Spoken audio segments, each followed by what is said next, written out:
bien le guide que nous apporte Jérôme Pauwels, être humble et agile dans cette période un peu confuse en matière de politique monétaire notamment. Franklin Pichard est à mes côtés en plateau pour discuter du marché et de la situation de marché aujourd'hui. Bonjour Franklin. Bonjour. Directeur général de Kipling Finance, humble et agile. Oui, je trouve que ça caractérise bien effectivement l'état d'esprit qui doit être celui d'un investisseur peut-être en ce début d'année 2022, non Franklin ? Oui, je le nuancerai un petit peu parce que ceux qui ont été très agiles depuis le mois de décembre se sont souvent pris les portes de saloon dans la figure.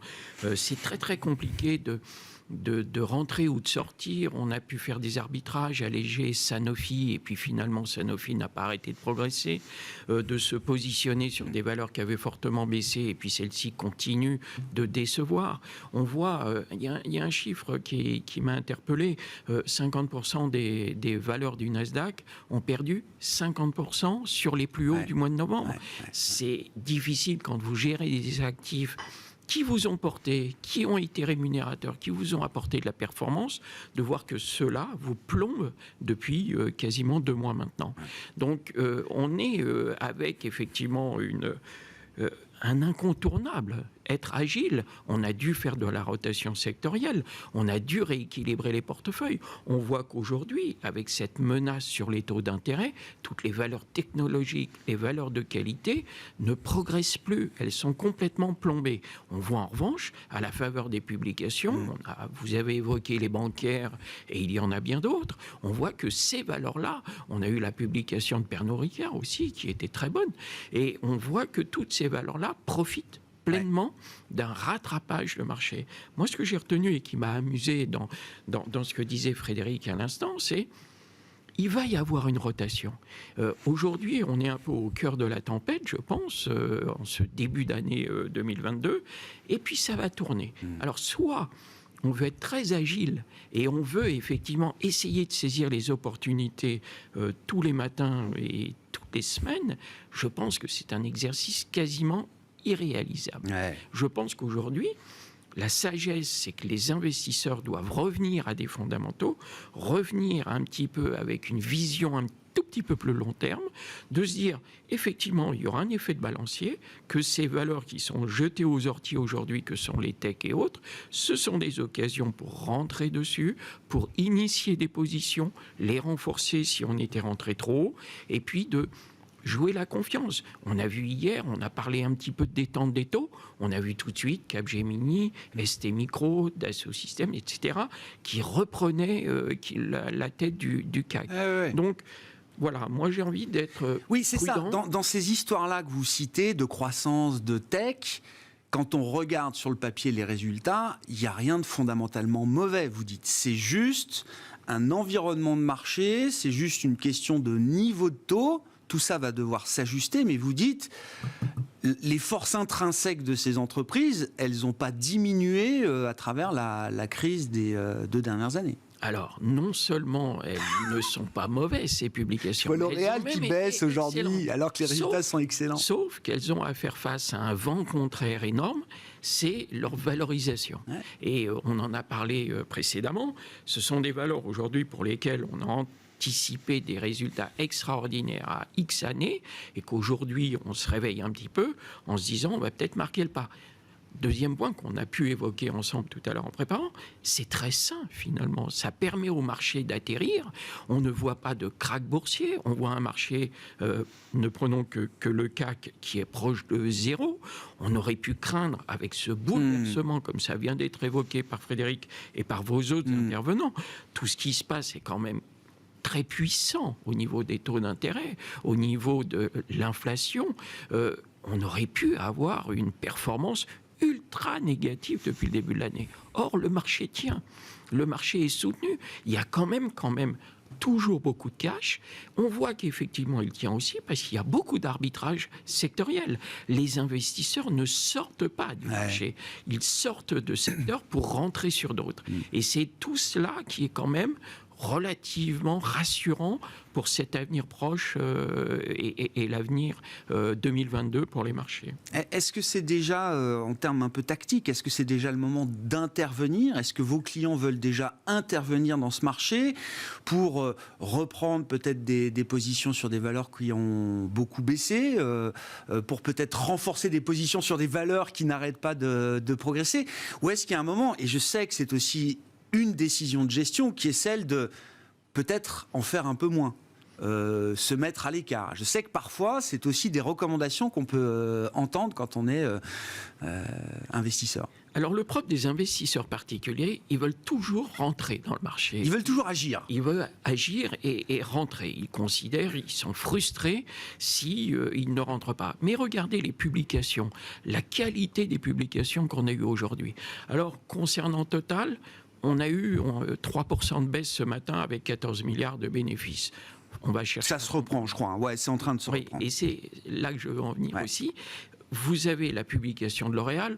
On a été leur chercher des poux dans la tête en disant oui, mais il y a un léger fléchissement des marges malgré des résultats superbes et supérieurs aux attentes. Le titre baisse et aussi il est en queue de peloton du CAC 40 aujourd'hui. Mais ce à quoi on assiste, et on a un petit peu plus de track record avec une publication comme BNP qui a publié, le jour où elle a publié, avec des résultats, les meilleurs résultats de son histoire, je crois, le titre avait baissé quand même de 4% le matin. Et puis finalement, déjà en séance, on a réduit ce retard. Et aujourd'hui, elle est à nouveau dans les hausses. Le marché a besoin de purger et de vendre des nouvelles pour se dire, mais finalement, il fallait le garder. Il faut garder ces titres-là. Donc, oui, pour répondre à votre question, ces publications, au moment où elles se produisent, font l'objet de prise de bénéfices, de vente de la nouvelle.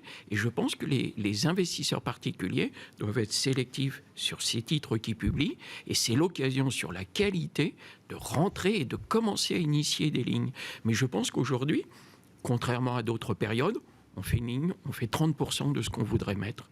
Et puis on continuera d'accompagner en renforçant, si la situation s'éclaire, et déjà à 14h30, on y verra un petit peu plus clair, et puis ensuite, on renforcera dans le temps, à la baisse, aussi bien qu'à la hausse.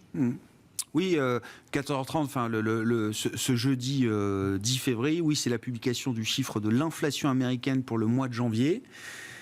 Donc on peut parler des résultats autant qu'on veut, mais d'une certaine manière, c'est à ce moment-là que ça va se jouer. Le marché est trop focalisé, trop crispé sur cette question-là aujourd'hui pour qu'il puisse en sortir tout de suite. La question de l'inflation, là, reste pour quelques mois peut-être encore le sujet majeur.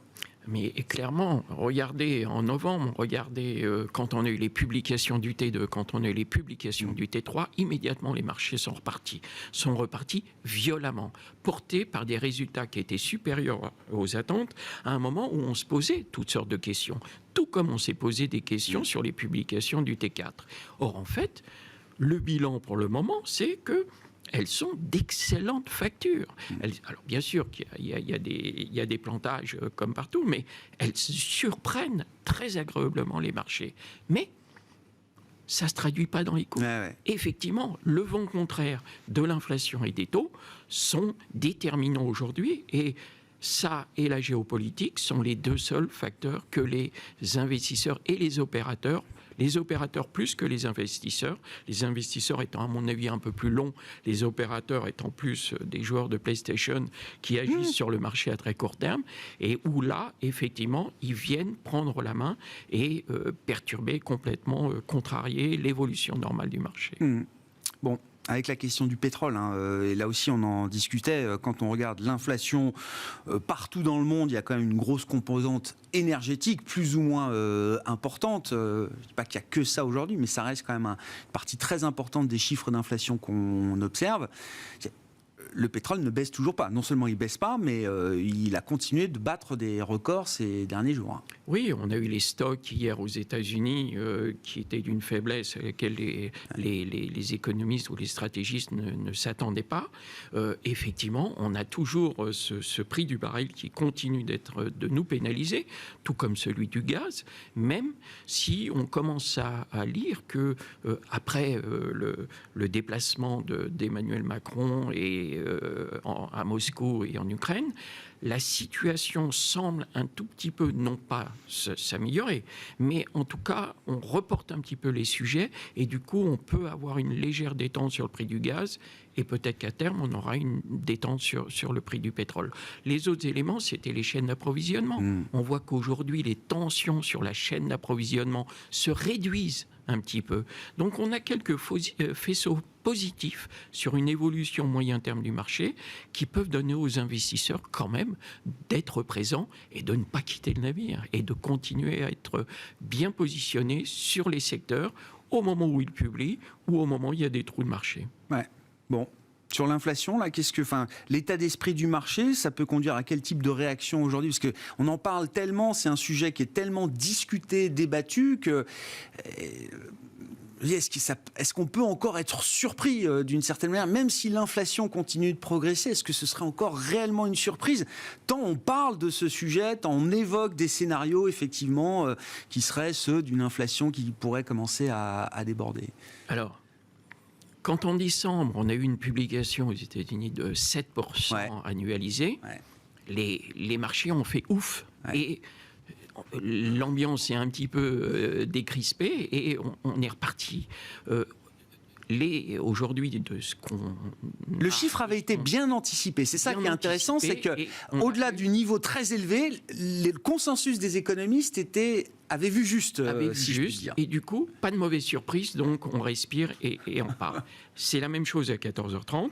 On s'attend à un chiffre entre 7,2 et 7,5 à peu près, 7,6. Si c'est ce chiffre-là qui tombe, à ce moment-là, les stratégistes vont dire le pire est évité et immédiatement, on va voir les marchés repartir. Au-delà de 7,6, là, ça va être peut-être saignant. Mais cette barre de 7,2, 7,6, elle va être très, très importante. C'est l'effet de surprise qu'on ne veut plus voir. L'effet de surprise, on ne veut pas le voir. Et qu'entre 7,2 et 7,6, les marchés auront été un petit peu survendus. Et donc, ce sera l'occasion de revenir se positionner pour les opérateurs. Merci beaucoup Franklin. On vous retrouve toutes les 2 semaines, le jeudi à 12h30 dans Smart Bourse pour votre éclairage et votre analyse de marché. Franklin Pichard, directeur général de Kipling Finance, qui était à mes côtés en plateau aujourd'hui. On se retrouve en fin de journée à 17h en direct sur Bismart.